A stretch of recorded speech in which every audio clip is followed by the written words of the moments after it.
itong stone ay possible na man-made po ito at sa lumang daanan. Itong mga sign na ito ay partial decoding sa lumang daanan. Itong mga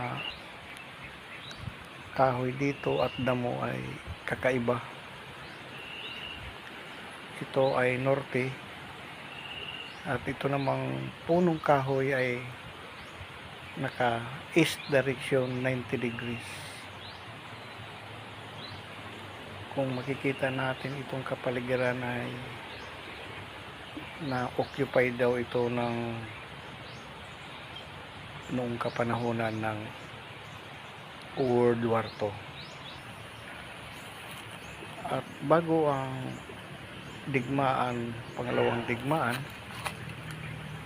ay nauna na po dito daw ang mga Kastila sa lugar.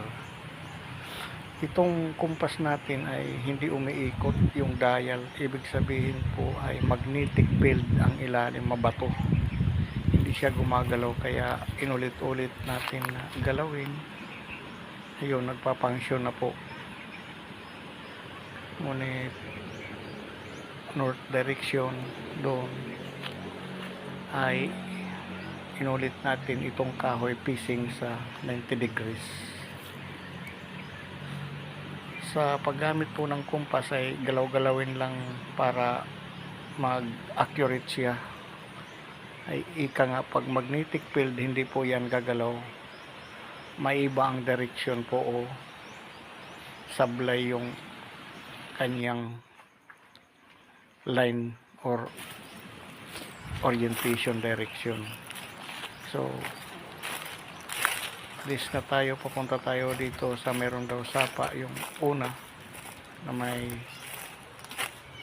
Dead Creek, at itong masukal dito ay para siyang may kumakaluskos na mga ibon siguro. Ngunit dito nakita natin itong mga part 1 na ito, itong creek, yung turtle na sa una ay kulang sa decoding pa. Ngayon i-decode na lang natin ito ng part 1, kasi hindi ito nakita na double skull or bungo na sign. Ito sa baba ng turtle head ay may bungo, ang ibig sabihin may kaagimat po nga trap ang front direction. Kay kung sino ang maghukay diyan sa front mismo hukayin dahil may arrow. Pero may sikreto po ito na sa left side na maliliit na arrow, doon ang walang possible nga walang trap. Ito sa unahan ay possible nga may trap itong front, mga ka-discover. So hanggang dito na lang si Green Discovery, at sa susunod naman muli na atin makikita. At huwag makalimot po mag-subscribe sa atin munting channel para sa update sa atin muli pagbabalik. Bye-bye!